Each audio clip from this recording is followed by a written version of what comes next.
என்னோட உணவின் பயணம் ஆரம்பித்தது எந்த ஊர்னு கேட்டிங்கன்னா மதுரை. இது நான் எப்பவும் சொல்லுவேன், யார்கிட்ட வேணாலும் சொல்லுவேன்.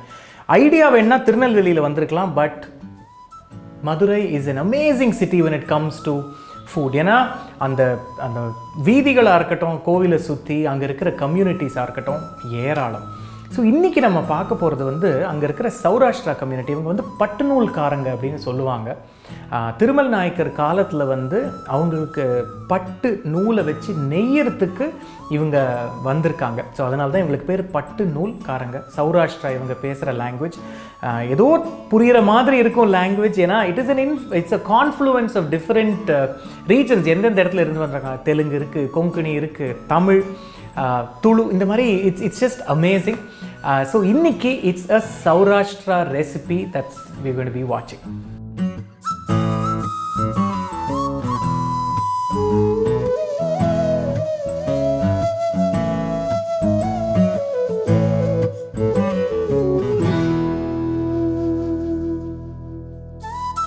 முள்ளு முருங்கை கீரை வடை.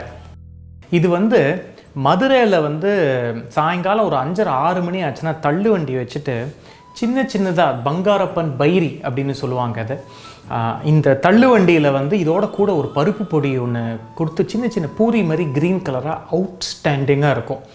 ஓகே, பட் அதுதான் பண்ண போகிறேன் இன்றைக்கி. ஆனால் எனக்கு முள்ளு முருங்கை கீரை இங்கே கிடைக்கல. அதனால் நான் முடக்கத்தான் கீரை வச்சு பண்ண போகிறேன். பட் சேம் ப்ராசஸ் தான். நான் என்ன பண்ணுறேனோ அதே தான். ஸோ ஃபஸ்ட்டு அதுக்கு I am going to B using இதயம் மந்த்ரா கடலை எண்ணெய். இது வந்து சூடாகட்டும்.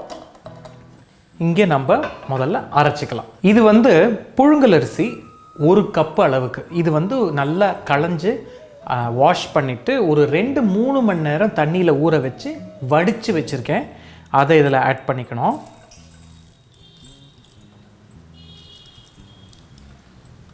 அதை தவிர 1/4 கப்பு வந்து பச்சரிசி. ஓகே, இதுவும் சேம் ப்ராசஸ். வாஷ் பண்ணி ஊற வச்சு வடியை போட்டு வச்சுருக்கேன். இது வந்து ஒரு 1/4 கப்பு அளவு. இதுதான் உங்களுக்கு வந்து நல்ல அந்த கிறிஸ்ப்னஸ் கொடுக்கும். அதோட ஒரு டேபிள் ஸ்பூன் அளவுக்கு உளுந்து. ஓகே, இது எந்த வெள்ளை கருப்பு உளுந்து எது வேணால் நீங்கள் யூஸ் பண்ணிக்கலாம். இது வந்து அதே மாதிரி ஊறி வடித்து வச்சுருக்கேன். இதை வந்து நல்லா தண்ணியே விடாத நல்ல ஒரு பேஸ்ட்டாக அரைச்சிக்கணும். கூடவே இங்கே பாருங்கள், இந்த முடக்கத்தான் கீரை இதை வந்து ஆஞ்சு வச்சுருக்கேன் நான். நல்ல டெண்டர் லீவ்ஸு, போன் அண்ட் ஜாயிண்ட்டுக்கெலாம் ரொம்ப ரொம்ப நல்லது. ஸோ இது எல்லாத்தையும் சேர்த்து நல்லா அரைச்சிக்க போகிறேன். இந்த கீரையும் ஆட் பண்ணிடுறேன். இதில் நீங்கள் மிஞ்சி பார்த்தீங்கன்னா ஒரு 3-4 டீஸ்பூன் அளவுக்கு தான் தண்ணி ஊற்றிருப்பேன். ஏன்னா ஏற்கனவே நம்ம ஊற வச்சுருக்கோம் பார்த்தீங்களா, அதில் இருக்கிற தண்ணி சத்து ஏற்கனவே இருக்குது. இதில் இன்னும் உப்பு ஆட் பண்ணிக்கணும். அப்படி உங்களுக்கு ஒரு வேளை அரைக்கும் போது கொஞ்சம் நீத்து போயிடுச்சுன்னு வச்சுக்கோங்களேன், கொஞ்சம் அரிசி மாவு நீங்கள் ஆட் பண்ணிக்கலாம், நோ ப்ராப்ளம். இதில் நீங்கள் நல்லா பிசிஞ்சதுக்கப்புறம் கிட்டத்தட்ட ஒரு சப்பாத்தி மாவு மாதிரி இருக்கணும் அது. ஓகே, ஏன்னா உங்களுக்கு நல்லா போட்டு தட்டுற மாதிரி இருக்கணும். ஏன்னா இது வடைனா நம்ம உளுந்து வடை மாதிரி மாவாக அப்படி இருக்கக்கூடாது. இங்கே பாருங்கள், உங்களுக்கு கன்சிஸ்டன்சி பார்த்தீங்கன்னா தெரியும் பாருங்கள். நல்ல அந்த உருட்டு பதம் அப்படின்னு சொல்லுவாங்க பார்த்தீங்களா, அந்த மாதிரி இருக்கணும்.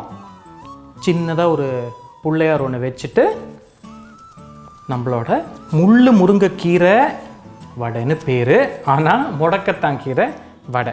ஓகே, ஸோ இங்கே வந்து எங்கிட்ட ஒரு வாழை இலை இருக்குது. இதில் எண்ணெய், எந்த எண்ணெய் வேணாலும் நீங்கள் போட்டு தடவிக்கலாம்.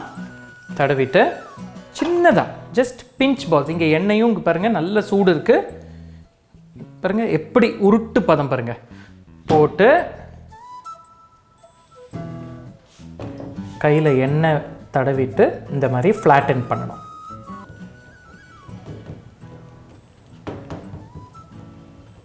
பண்ணி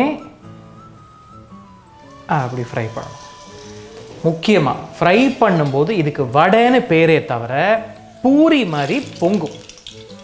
இங்கே பாருங்கள் எப்படி பொங்குது பாருங்கள். சரி,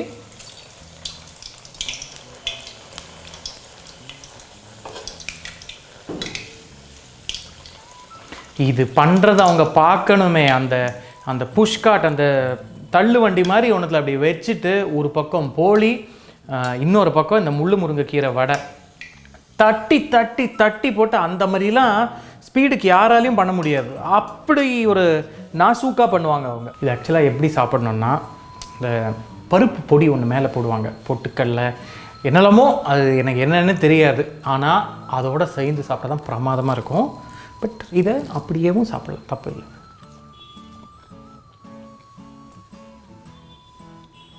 ஆஹா,